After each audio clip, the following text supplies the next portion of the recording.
Hello guys, இன்னைக்கான வீடியோவில் நம்ம என்ன பார்க்க போகிறோம்னு சொல்லி பார்த்தீங்கன்னா, நம்ம நருட்டோ சீரிஸில் 700க்கும் மேலே எபிசோட்ஸ் இருக்குது. ஆனால் அதில் எல்லாத்துக்குமே ரொம்ப பிடிச்ச தாறுமாறான ஒரு டாப் 10 அட்டகாசமான எபிசோட்ஸை பற்றி தான் இந்த வீடியோவில் பார்க்க போகிறோம். ஸோ இந்த வீடியோவில் நான் அதிகமாக ஃபோக்கஸ் பண்ணி பேசியிருக்கிறதே நருட்டோ ஷிப்புடனில் வர எபிசோட்ஸை பற்றி மட்டும்தான். நருட்டோ கிளாசிக்கில் வர எபிசோட்ஸை எல்லாருமே பார்த்துருப்போம். ஸோ நம்ம அதிகமாக பார்க்காத ஒரு விஷயம்னா அது நருட்டோ ஷிப்புடன் தான். அது மேக்ஸிமம் யாருமே அந்தளவுக்கு பார்த்துருக்க மாட்டாங்க. ஸோ அதனால தான் நருட்டோ ஷிப்புடனை மெயினாக ஃபோக்கஸ் பண்ணி போட்டிருக்கேன். இதே மாதிரி உங்களுக்கு நருட்டோ கிளாசிக்கோட வீடியோ வேணாலும் கேளுங்க, கண்டிப்பாக ரெடி பண்ணி போடுவேன். ஸோ அதுக்கப்புறம் ஒரு முக்கியமான விஷயம், இந்த வீடியோவில் நான் சொல்ல போகிற 10 எபிசோட்ஸுமே டாப் 1 கவர் பண்ணது. அதாவது ஒன்றுக்கு ஒன்று சலிச்சதில்லை, எல்லாமே ஒரே மாதிரி தான். ஆனால் உங்களுக்கு புரியணும் அப்படிங்கிறதுக்காண்டி தான் டாப் 1 டாப் 2 அப்படின்னு சொல்லி ஒரு ஆர்டர் லிஸ்ட்டாக கொண்டு வந்திருக்கேன். ஸோ இந்த வீடியோவில் உங்களுக்கு ஃபேவரட்டான எபிசோட்ஸை நான் நிறையவே மிஸ் பண்ணியிருப்பேன். அதுக்குன்னு கமெண்ட் பாக்ஸில் வந்து கழுவி ஊற்றாதீங்க. என்ன அப்படிங்கிறத கமெண்ட் பண்ணுங்கள், கண்டிப்பாக நான் நெக்ஸ்ட் வீடியோவில் சொல்ல ட்ரை பண்ணுறேன். ஸோ வீடியோக்குள்ளே போகிறதுக்கு முன்னாடி யாரெல்லாம் ஒரு லைக் போடாமல் பார்த்துக்கிட்டு இருக்கீங்களோ எல்லாருமே ஒரு லைக்கை போட்டு விட்ருங்க. வாங்க ஃப்ரெண்ட்ஸ், வீடியோக்குள்ளே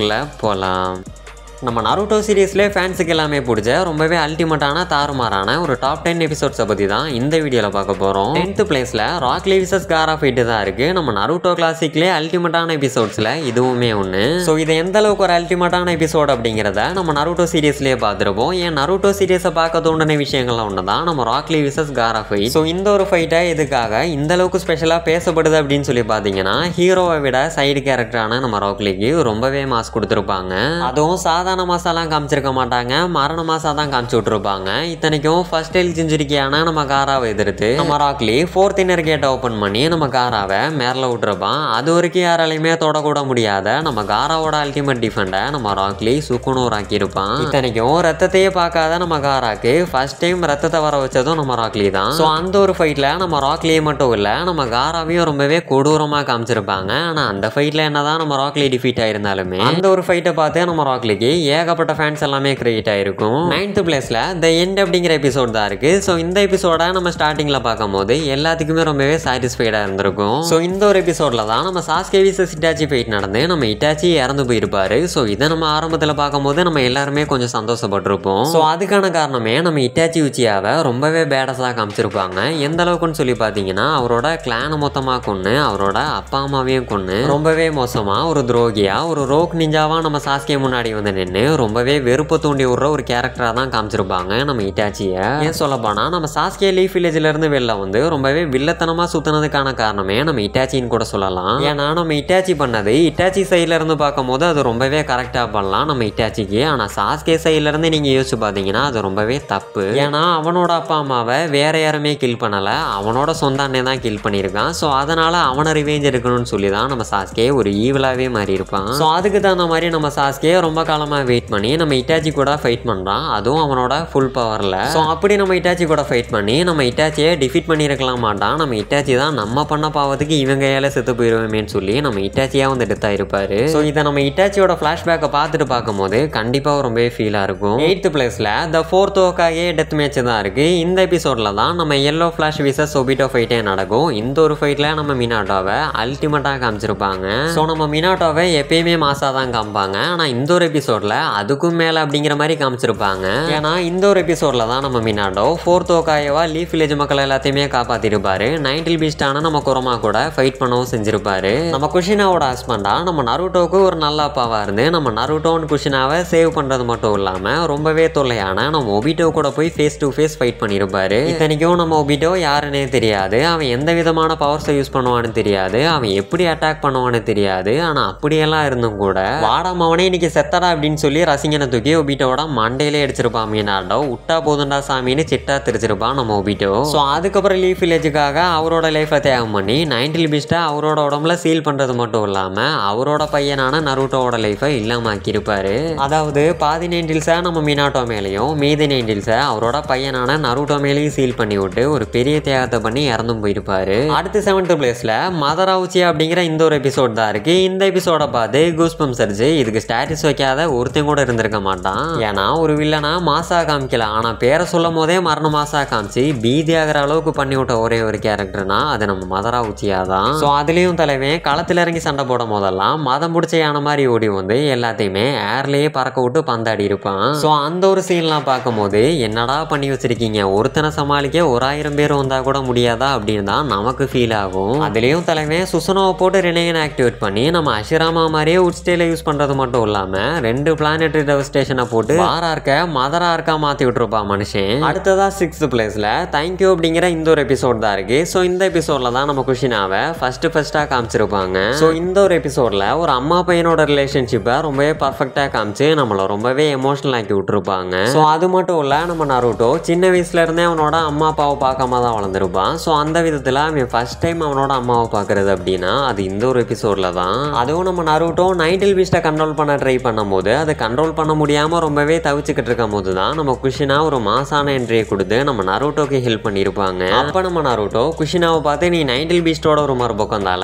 மரியாதை இங்கிருந்து ஓடி போயிரு அப்படின்னு சொல்லுவான். நம்ம குஷினா மண்டேலே ஒரு கொட்டுவாங்க. ஸோ என்னை பத்தி மினாட்டோ உன்ட்ட சொல்லியிருக்க மாட்டாரு போல, பரவாயில்ல நான் யார் அப்படின்னு நானே உன்ட்ட சொல்றேன், நான் தான் உன்னோட அம்மா அப்படின்னு சொல்ல வரும்போது நம்ம நருட்டோ அதை சொல்ல விடாம எனக்கு தெரியுமா நான் உங்களை ரொம்பவே மிஸ் பண்ணேன் அப்படின்னு சொல்லி நம்ம குஷினாவை கட்டி பிடிச்சி அழுக ஆரம்பிச்சிடுறான். ஸோ அந்த ஒரு சீன்லாம் பார்க்கும்போது இதுதான்டா ஒரு அம்மா பையன் ரிலேஷன்ஷிப் அப்படின்னு சொல்லி நமக்கே ரொம்பவே ஃபீல் ஆகும். ஸோ அதெல்லாம் அல்டிமேட்டா இருக்கும். நெக்ஸ்ட் 5th பிளேஸ்ல கங்க்ராச்சுலேஷன்ஸ் அப்படிங்கிற இந்த ஒரு எபிசோட் தான் இருக்கு. ஸோ இந்த ஒரு எபிசோட்ல தான் 4th கிரேட் நிஞ்சா வார ஃபுல்லா முடிச்சு நம்ம காவியாவை சீல் பண்ணி நம்ம டீம் 7 எல்லாமே ரிட்டர்ன் வந்திருப்பாங்க. ஸோ ரிட்டர்ன் வந்த கையோட நம்ம அஷிராமா, டோபிராமா, ஹிருசன், மீனாட்டோ இப்படிப்பட்ட எல்லாருமே ரீஅனிமேஷன் விட்டு ரிலீஸ் ஆகிறதுக்காக வெயிட் பண்ணிக்கிட்டு இருந்திருப்பாங்க. ஸோ அப்பதான் நம்ம நருட்டோ மீனாட்டோட போண்டிங்கை காமிக்கிறாங்க. நம்ம மீனாட்டோ ஹாப்பி பர்த்டே நருட்டோ, நான் போறதுக்கான நேரம் வந்துருச்சு அப்படிங்கிற மாதிரி ஒரு ரியாக்ஷனை கொடுக்க நம்ம நருட்டோ நீங்க என்ன பத்தி கவலைப்படாதீங்கடா, நான் நேரத்துக்கு கரெக்டா சாப்பிட்றேன், கரெக்டான டைமிங்ல போய் தூங்குறேன், என் உடம்ப நல்லா ஹெல்த்தியா வச்சுக்கிறேன். ஸோ அது மட்டும் இல்ல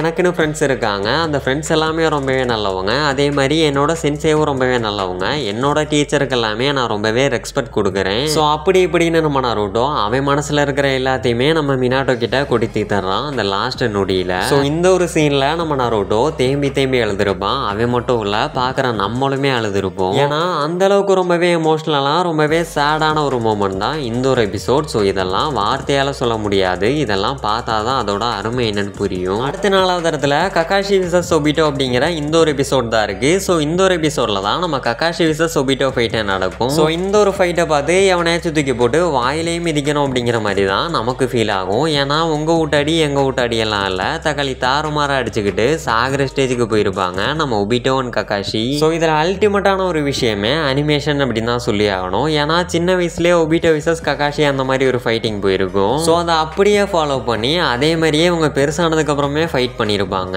ஸோ இதில் ஹைலைட்டே நம்ம ஒபிட்டோ ககாஷி கிட்ட தோத்ததுக்கு அப்புறமா நம்ம ககாஷிக்கு கை கொடுக்கறதுக்காக போயிருப்பான். ஆனால் பெருசானதுக்கப்புறம் அந்த டேஷ் எல்லாம் எதிர்பார்க்க கூடாது அப்படின்னு சொல்லி நம்ம யங் ஒபிட்டோவை பின்னாடி எடுத்து ஃப்ளாஷ்பேக் ஆகுது மண்ணாங்கட்டி ஆகுது வாடா ஹேர் அப்படிங்கிற மாதிரி ஒரு மாசான மூமெண்ட்டை கிரியேட் பண்ணி விட்டுருப்பான் நம்ம ஒபிட்டோ. ஸோ அந்த ஒரு ஃபைட்ல நம்ம ககாஷி கிட்ட ஒபிட்டோ டிஃபீட் ஆகிற மாதிரி காமிச்சிருந்தாலும் அங்கே உண்மையாலுமே வின் ஆனது அப்படின்னா அது நம்ம ஒபிட்டோ தான். அது ஏன் சொல்றேன் அப்படிங்கிறது அனிமே பார்த்தவங்களுக்கு தெரியும். அடுத்ததான் 3வது இடத்துல நருட்டோ விசஸ் பெயின் ஃபைட் தான் இருக்கு. நம்ம நருட்டோ சீரியஸ்லேயே ஒரு வேற லெவலான எபிசோட் தான் Naruto versus Pain fight. So நம்ம நருட்டோ சீரியஸ்க்கு ரொம்பவே பூஸ்டப்பா நம்ம நருட்டோ அனிமேவை அடுத்த லெவலுக்கு கொண்டு போன ஒரு விஷயம் தான் இந்த நருட்டோ விசஸ் பெயின் ஃபைட். ஏன்னா நருட்டோ விசஸ் பெயின் ஃபைட்ல நம்ம நருட்டோவை ரொம்பவே கெத்தா காமிச்சு நம்ம பெயினை ரொம்பவே வெத்தா காமிச்சிருக்க மாட்டாங்க. அதுக்கு பதிலாக 2 பேர்த்தையுமே ஒரே மாதிரி தான் காமிச்சிருப்பாங்க.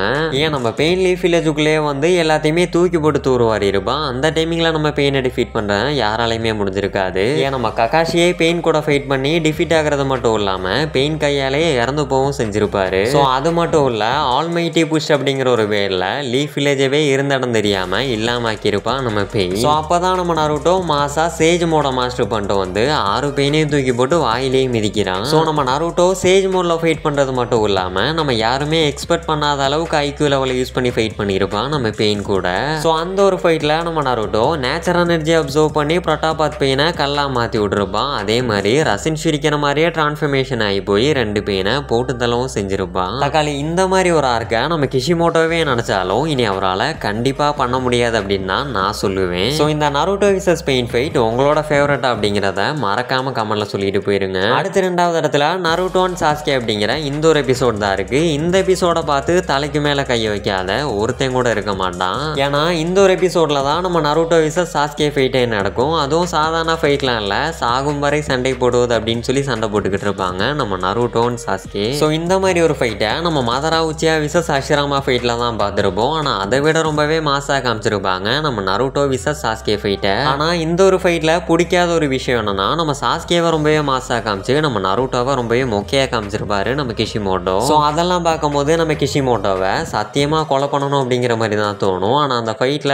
உண்மையான வின்னர் நம்ம நருட்டோ தான் அப்படிங்கிற விஷயம் நம்ம எல்லாத்துக்குமே நல்லாவே தெரியும். ஸோ ஃபைனலாக நம்புறோம்ல the tale of Jiraiya the gallant அப்படிங்கிற இந்த ஒரு எபிசோட் தான் இருக்கு. ஸோ இந்த ஒரு எபிசோட்ல தான் நம்ம ஜிராயா விசஸ் பெயின் ஃபைட் நடந்து நம்ம ஜிராயா வீரமரணம் அடைஞ்சிருப்பாரு. அதுவும் லீஃப் வில்லேஜில் இருக்கிற யாராலையுமே தொடக்கூட முடியாத நம்ம பெயினை நம்ம ஜிராயா 3 தாட்டி கில் பண்ணியிருப்பாரு, அதுவும் 3 பெயினை. ஸோ இந்த இடத்துல நம்ம நோட் பண்ண வேண்டிய ஒரு விஷயம் என்னன்னா, நம்ம ஜிராயா சென்சே ரைன் வில்லேஜுக்குள்ள வந்துட்டாரு அப்படின்னு தெரிஞ்ச உடனே நம்ம பெயின் ரொம்பவே உஷாராயிருப்பான். அதுவும் எந்த அளவுக்குன்னு சொல்லி பார்த்தீங்கன்னா, மெயினான நம்ம யாஹிக்கோ பெயின் போய் ஒளிஞ்சுக்கிட்டு வேற 3 பெயினை களத்தில் இறக்கி விட்டுருப்பான் சண்டை போடுறதுக்காக. ஆனால் நம்ம ஜிராயா அவங்க 3 பேத்தையுமே மண்டையிலே அடிச்சு நாக் டவுன் பண்ணுறாரு. சரி 3 பெயினையுமே கில் பண்ணிட்டோம் அவ்வளோதான் சொல்லி திரும்பி போகும்போது பின்னாடி இருந்து ஒரு பெயின் வந்து அட்டாக் பண்ணியிருப்பான். ஸோ அப்படிதான் நம்ம ஜிராயா சென்சேவை மொத்தம் 6 பெயினாக சேர்ந்து போட்டுத்தளவும் செஞ்சுருப்பாங்க.